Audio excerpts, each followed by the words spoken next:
what ignorance is. What ignorance is. So if you don't know these this thing, mental formations aggregate, this is ignorance.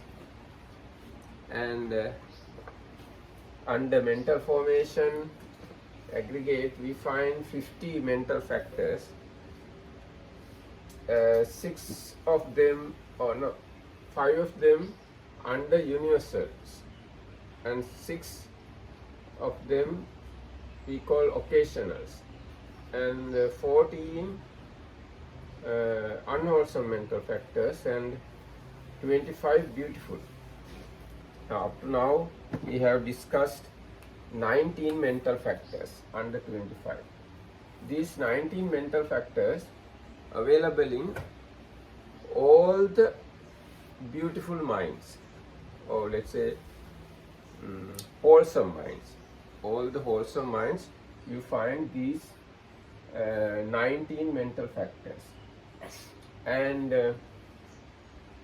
in order to recognize a wholesome mind, you have to recognize the nature of these mental factors. If there is a wholesome mind, then there is faith, mindfulness, shame, fear, shame and fear of wrongdoing, and non-greed, non-hatred, neutrality of mind, and these things. Tranquility, lightness, malleability, wieldiness, proficiency, rectitude. If those mental factors are available, then only that mind, that particular mind, we recognize as wholesome mind, not the superficial action. Now, outwardly we can see you are meditating very nicely, sitting very calm, erect body, eyes closed. But if you don't have any of these mental factors in your mind, you are not doing something wholesome at that moment, at that particular moment. So, the moment you are performing wholesome deed, that moment you possess these things, you have these things. Yes. So that's why it is important to know these things. If you know these things, then only you know what is wholesome exactly. And if you know these things, then only you know these things, unwholesome. That's the moment you perform unwholesome deeds. If you have these unwholesome mental factors, even though you are very happy and you are laughing and enjoying, you seems to be so. But in the mind, if you have these 14 mental factors, at that moment you are not in a wholesome state.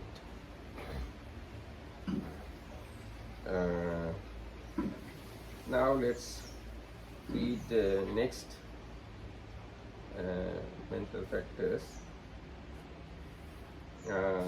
These are we call abstinence. There are 3 mental factors we call abstinence. It is good to. Maybe she did. Huh? Does this lady speak English? ඔබතුමිය ඉංග්‍රීසි තේරෙනවද එහෙනම්? So abstinence.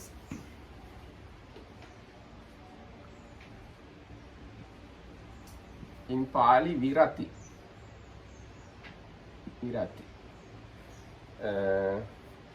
There are 3.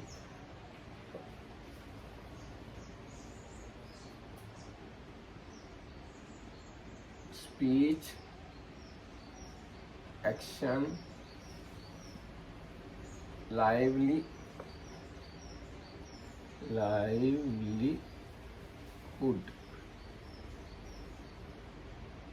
So these 3 are called abstinence or virati. They are extremely wholesome. This is the virtue. When we look at Eightfold Path, you find 3 segments. Sila, Samadhi, Panya. Virtue, concentration and wisdom. So under virtue in Eightfold Path, you find these three abstinence. So this is the way it is explained in Abhidhammatta Sangha. The abstinence, the why, how to pronounce this? Viratis.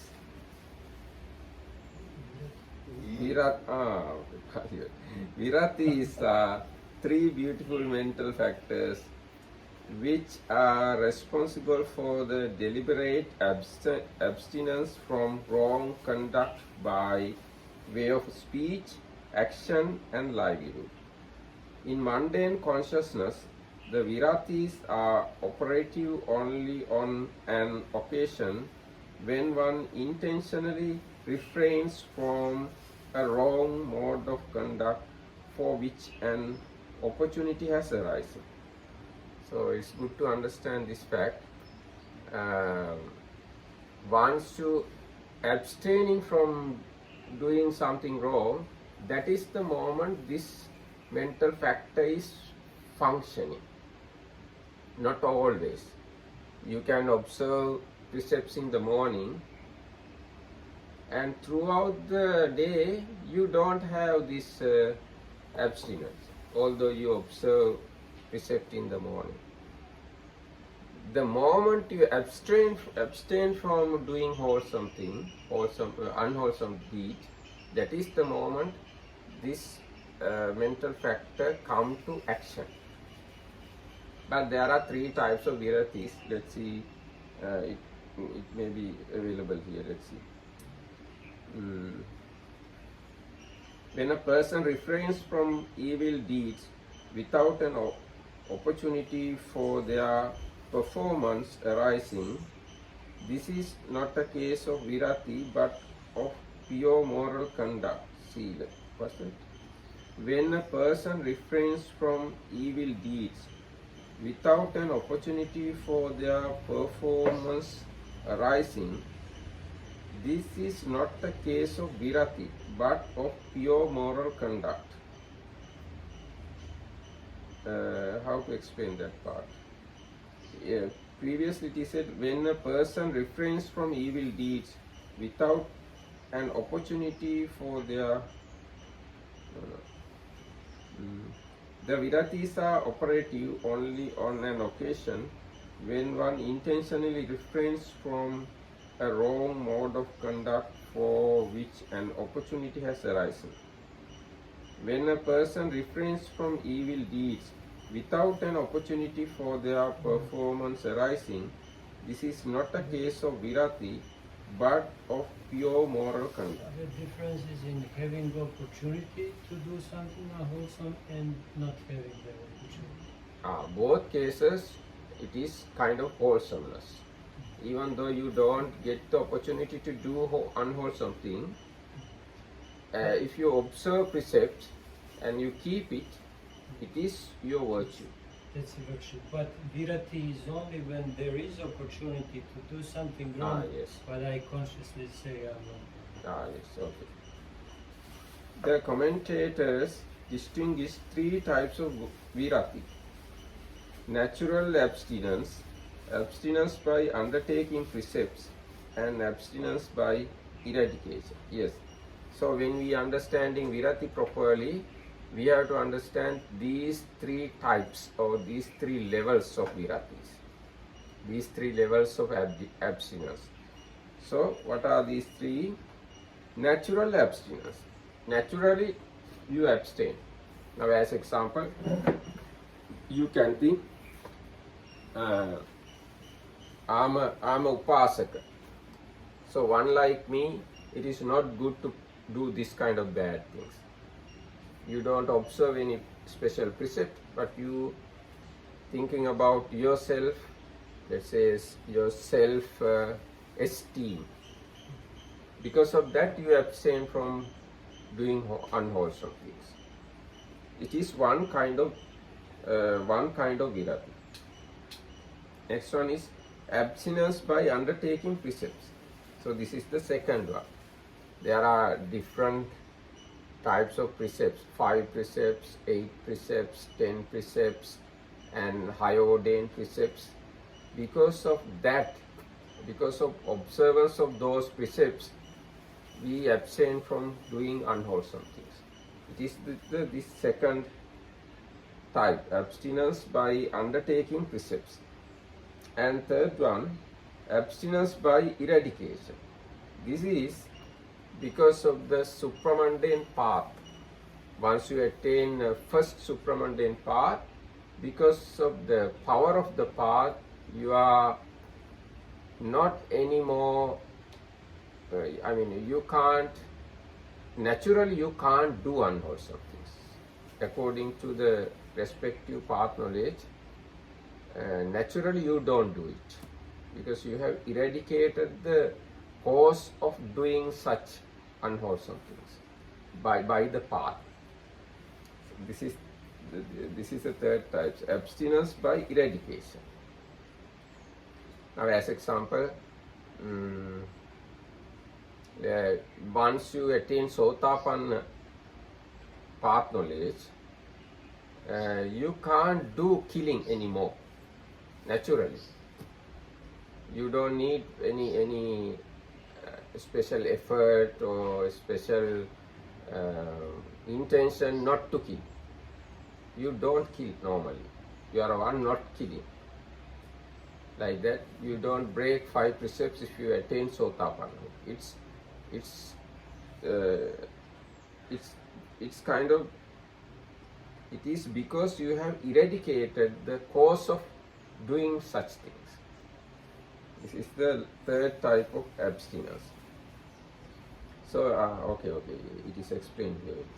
Natural abstinence, this is the first time. Natural abstinence, we call in Pali Sampatta Virati, is the abstinence from evil deeds when the opportunity arises to engage in them due to the consideration of one's social position, age, level of education, etc.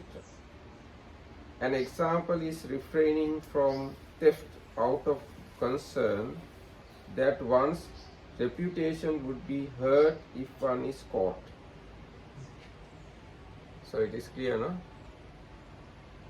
If your reputation is violated, because of that, you refrain from doing bad things.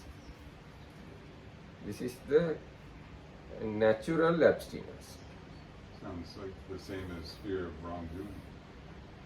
Yes, actually behind all these 3 abstinence, there is fear of wrongdoing. Behind all these wholesome actions, these 19 mental factors are there. But I connect fear of wrongdoing with some right view where you actually don't want to do wrong because you want to be on the path. While in this case you can abstain from doing wrong because you're afraid people will see you and maybe they will scold There's you. consequences. If I murder somebody, they're going Right. to chop my head off. So there is some difference in my opinion. Yes, actually this is not only applicable for people who are following the path. Anybody, let's say person from another religion, even though he from another religion, because of his social position, age or level of education, he refrain from doing some bad things. So Buddhist or non-Buddhist, anybody can count under this category.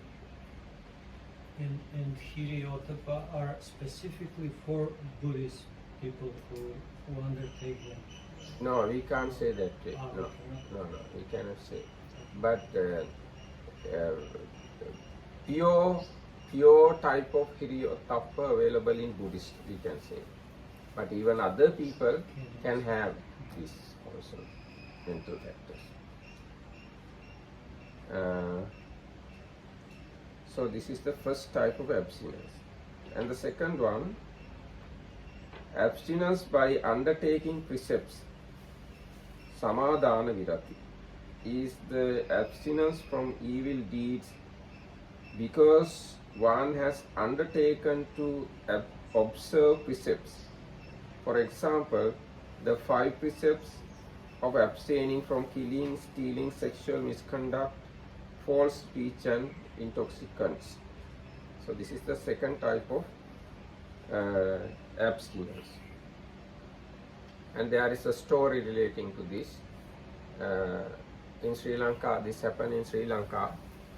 One occasion, farmer early morning went to a very, I would say, venerated monk and observed 5 precepts. And in the daytime, one of his cattle lost in the forest. He went to search the cattle, and then in his hand there was a knife, or big knife, and suddenly python neda matte? Yeah, big snake. Big snake, python, how to say? Wrapped himself. Python wrapped himself Around his body. around his body. Oh. He had the knife in his hand, but because he observed precepts from that monk, he thought it's not good to kill. So he threw the knife away. If he has the knife, he can kill. So he threw the knife to distance. Then at that moment, python loose him and went away because of the power of his precept. And there's another story. There was a young man and his brother. So their mother suffering from certain illness, and as medicine they need flesh of rabbit for that.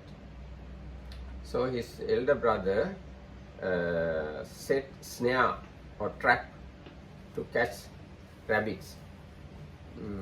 Then he asked the younger brother, I set a snare and go and check whether rabbits are there caught in this trap. Then the younger brother came and checked. He found one rabbit was there in the trap. So he thought, I have never killed animal up to now. So now I can't kill. And thinking that way, he released the rabbit and determined, because of this action, may my mother become cured. So his mother became cured. So such kind of people also living in this world, lived in this world, not even living in this world. So, and the third type is abstinence by eradication, samucceda virati.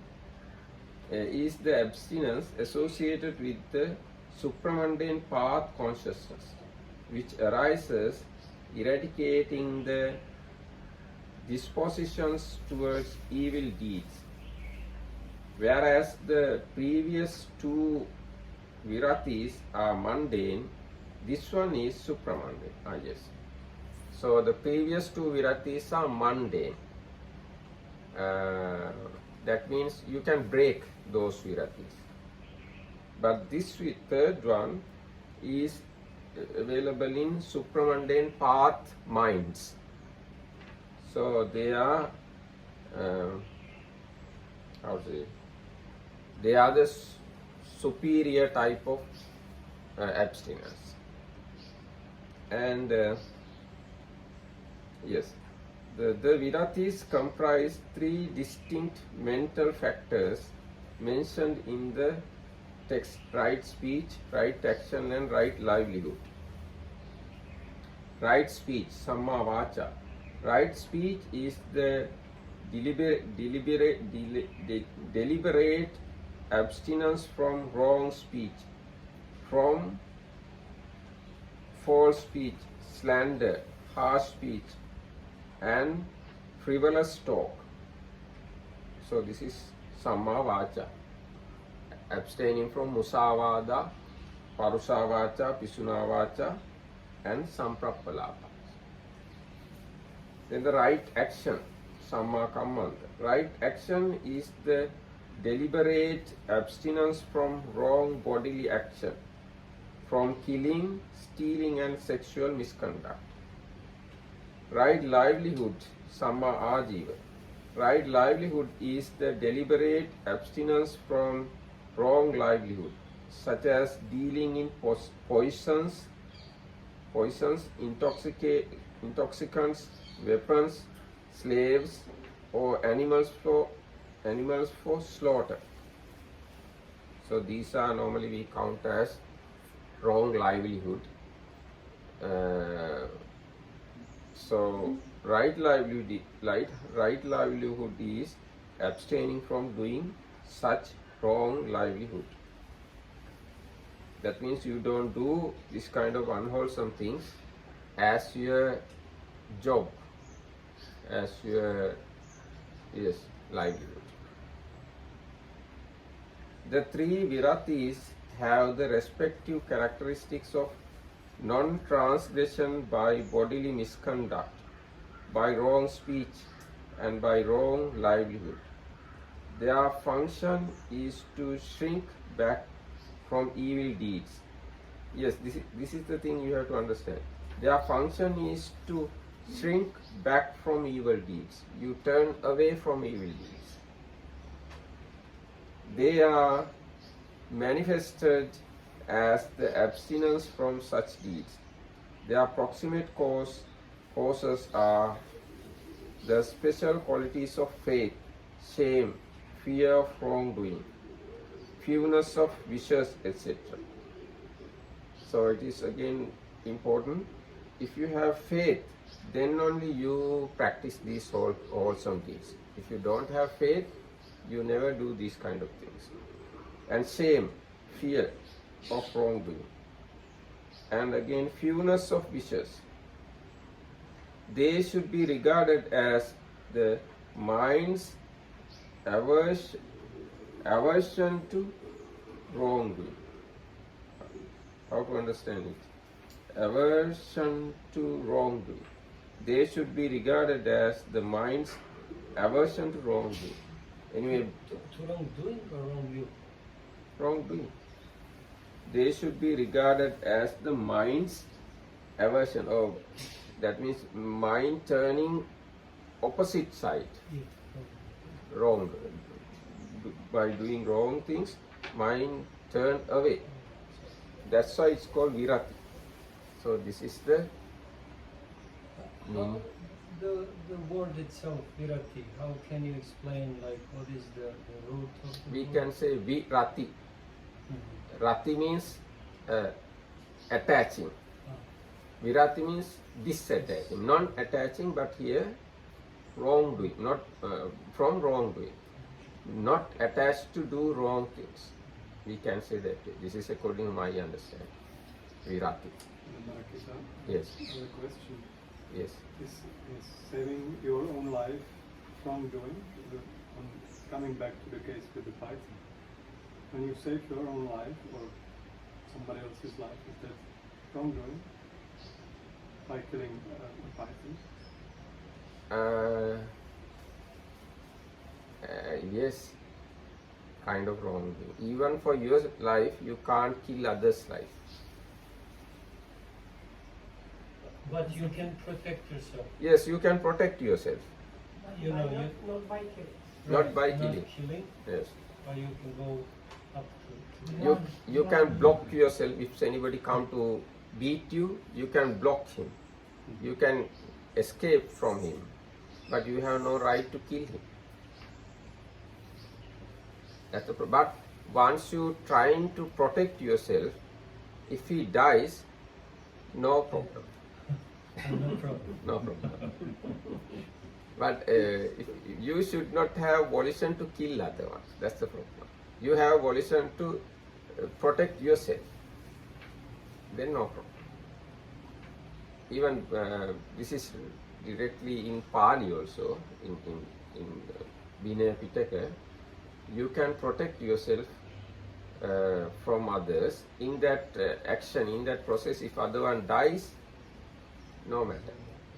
Yes. Can I have a speculative question? But it's actually a real life story. Mm-hmm.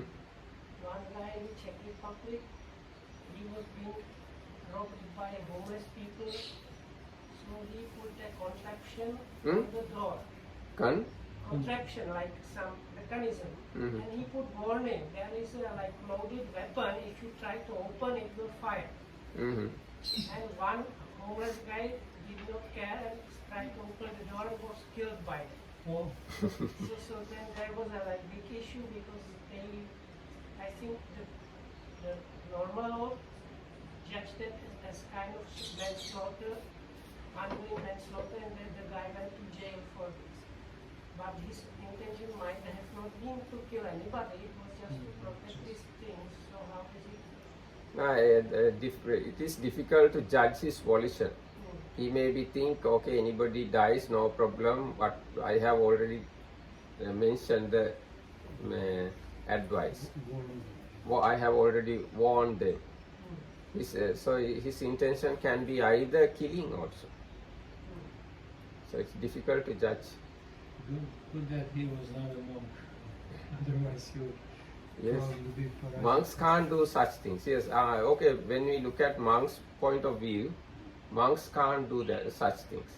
If monks does such a thing, definitely he become parajika or something like that, very close to parajika. Even if he does not have intention. If he doesn't have intention, he should not fix a weapon to die. If he fix weapon to die somebody, that means But he he has. was not supposed to kill the person. He was supposed to just shoot. But I don't think a monk is supposed to take weapon and use it for any reason. Now if you fix a what's the instrument he fixed? Rifle. Which I think Rifle. it might have been some kind of crossbow or blunderbuss. But if let's say it's rifle is a weapon definitely used for killing. So most probably monks can't do such things.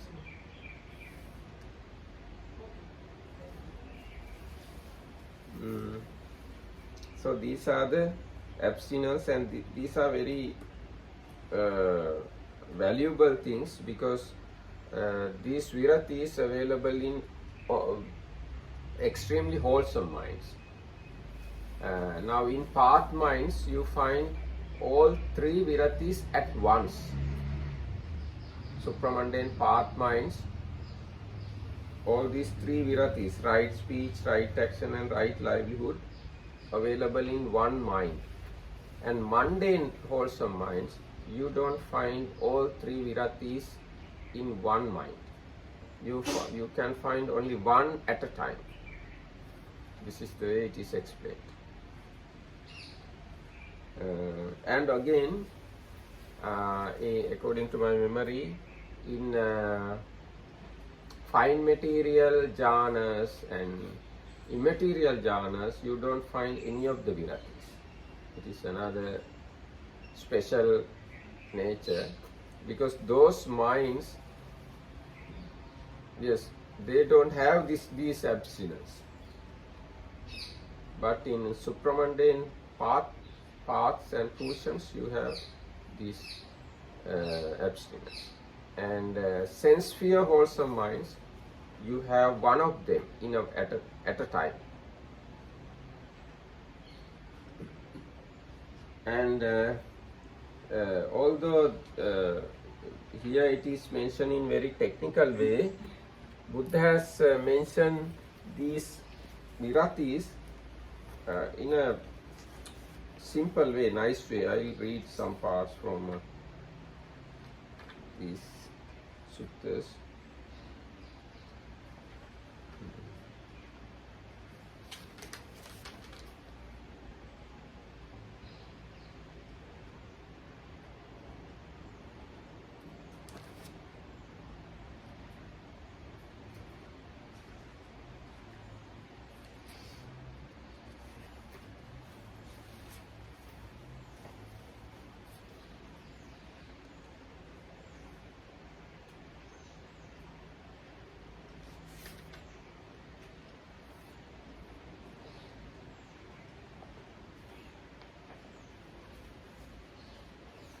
So this is the way.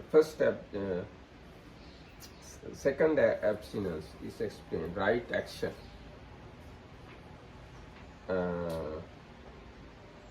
Abandoning the killing of living beings, he abstains from killing living beings. With rod and weapon laid aside, consciences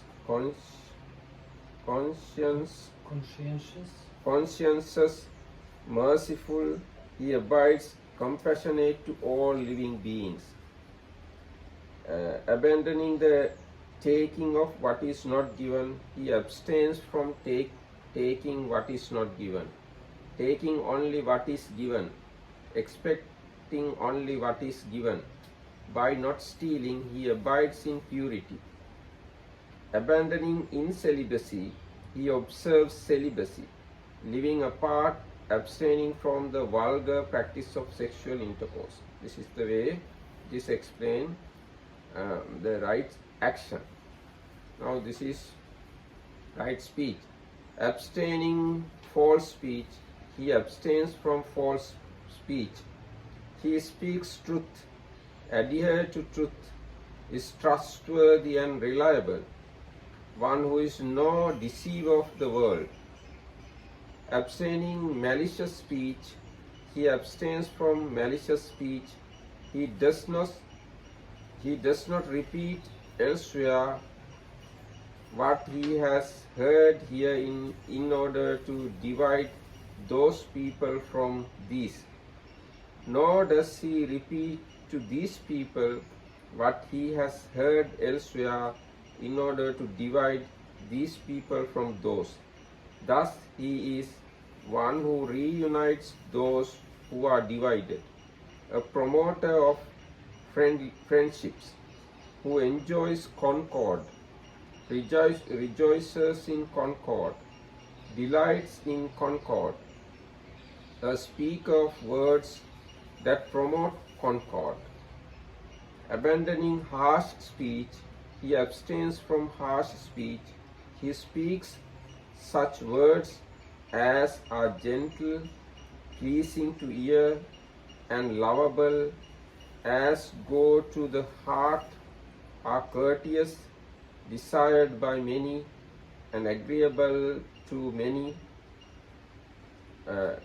Abandoning gossip, he abstains from gossip. He speaks at the right time, speaks what is fact, speaks on what is good, speaks on Dhamma and the discipline. At the right time, he speaks such words as are worth recording, reasonable, moderate, and beneficial. So this is the way right speech is explained. And under right livelihood, for monks there are long description. But for lay people, there are no much explanations. Only these things. Right livelihood is the deliberate abstinence from wrong livelihood, such as dealing in poisons, intoxicants, weapons, slaves, or animals for slaughter. So regarding lay people, there are no much talk about livelihood, right livelihood. But regarding monks, there are great explanations. A lot of explanations are there. Yes. Because this is what people ask my question. Does it how direct these wrong kinds of business need to be considered as wrong livelihood? Let's say you work in a store as a sweeper, and the store sells some things that are considered as wrong livelihood. So, but you are just sweeping.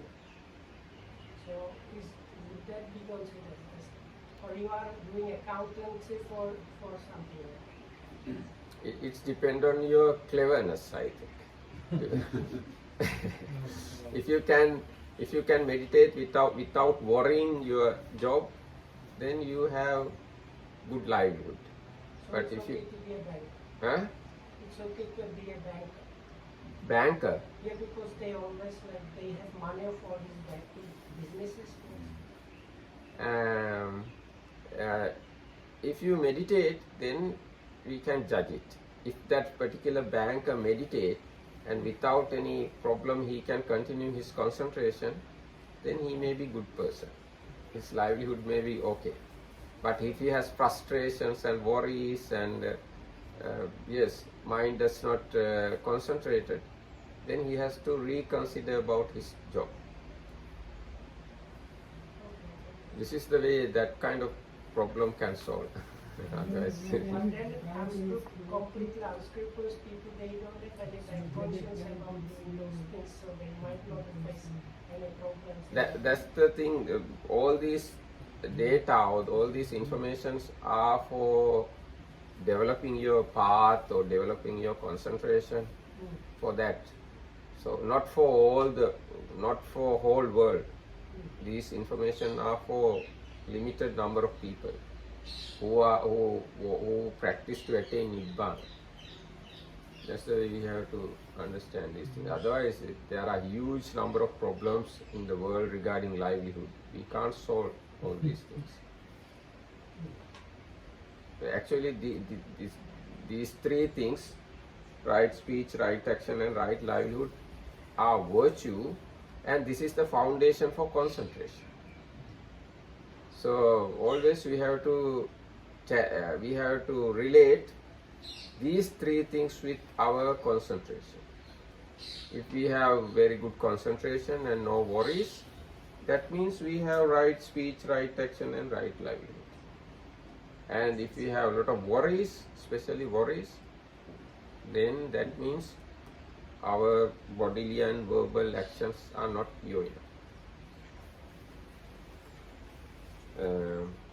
And these three things, right speech, right action and right livelihood, depending on the person, I like to say that too. For a lay person, very gross level of these three things are enough for his meditation. But for a high ordained monk, this much of knowledge is not enough to maintain his right speech, right action and right livelihood. He has to learn whole Vinaya Pitaka with commentaries. Then only he can have good right speech, right action and right livelihood. Some of these things very much away from monk's life. Now, as example, let's say, yes. Now, when we look at sexual misconduct, lay people just should avoiding misconduct. But for monastics, they can't have any conduct. So it's very different from lay people's right action and monks' right action. And even under right livelihood, there are only very gross things Buddha has said: dealing in poisons, intoxicants, weapons, slaves, or animals for slaughter. But regarding monks, there are plenty of explanations regarding livelihood. So we have to separately study these things. For lay people one way and for monastics another way.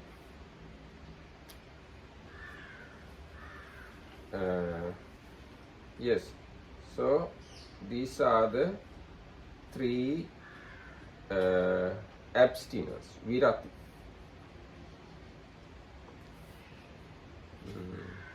And these things we have to practice and develop. Now, this is also again important fact.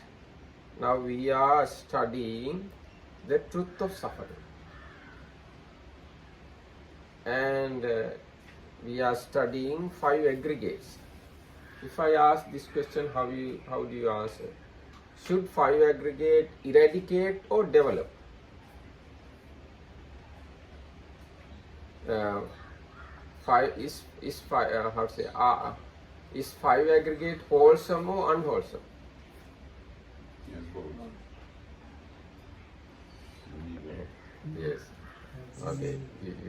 You have that idea, that knowledge, because you have studied these lessons. Otherwise, when I have asked some other people, should we eradicate five aggregate or develop five aggregate? Nobody could answer easily, because many people think five aggregates should eradicate, because it's truth of suffering. I mean, it's subject to clinging should be eradicated.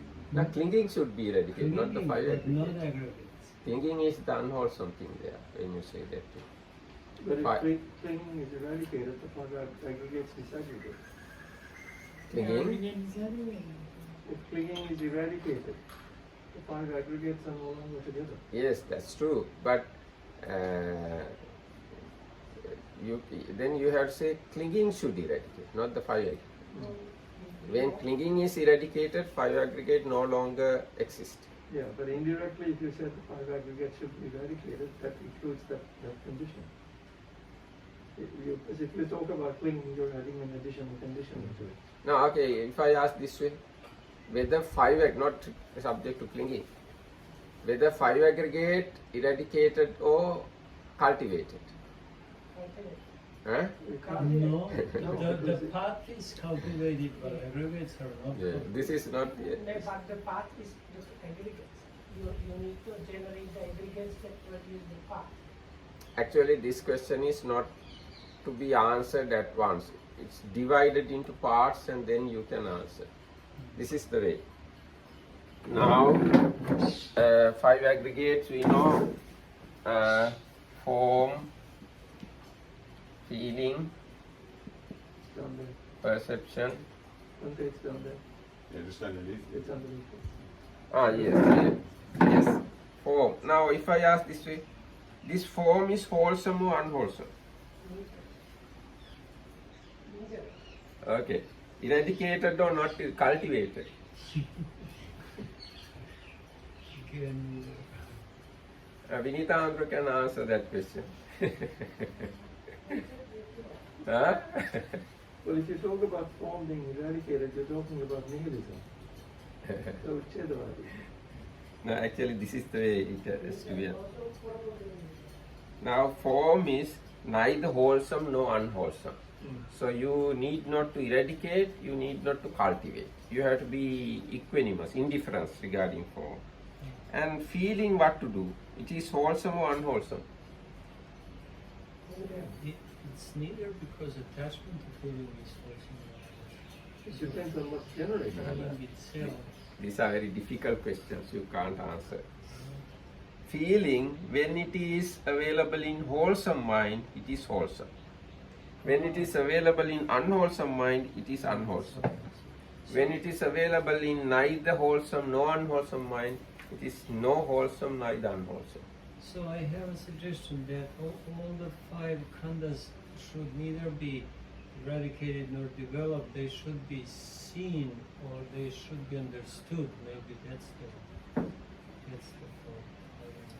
That is true. They should be understood. This is the way you have to understood. If you understood form, you know it shouldn't be eradicated, should not cultivate. You have to be you have to see it as it is. And when you understand feeling, you know feelings available in wholesome minds are cultivated, unwholesome minds eradicated, neither wholesome and no unwholesome minds, you have to be indifference. And regarding perception also same. There are some perceptions available in wholesome mind and you have to develop those perceptions.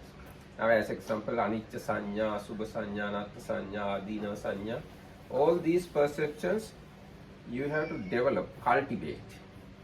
And some other perceptions such as kama sanya, vyapada sanya, vihinsa sanya, perception relating to craving, perception relating to anger, subasanya, these perceptions you have to eradicate. And other perceptions which are available in resultant mind, you just be indifferent. And now we are talking about mental formation aggregate. So here also you can see this part you have to eradicate. This part you have to cultivate. This part you have to be understood. So this is very nice question. If you can answer, 5 aggregates are to be eradicated or cultivated. 5 aggregate, whether it is wholesome or unwholesome. If you have not learned Abhidhamma, you never answer these questions. And consciousness aggregate also say there are some consciousness wholesome and you have to cultivate, develop. There are some other consciousness, they are unwholesome, you have to eradicate.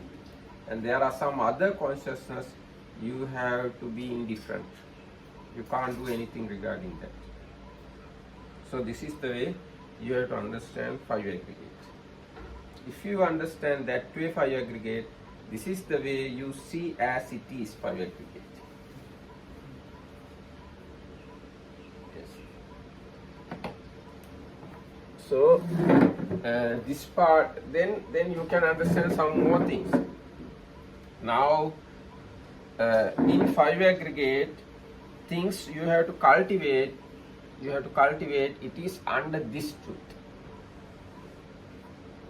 And in 5 aggregate, where things you have to eradicate, it is under this truth. And rest of the things, it's under this truth. You can include into this truth. Yes. And this is cessation of suffering is not available in 5 aggregate.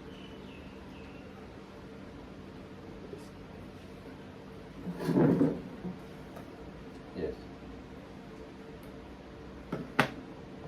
Now I think it's clear to you abstinence, isn't it?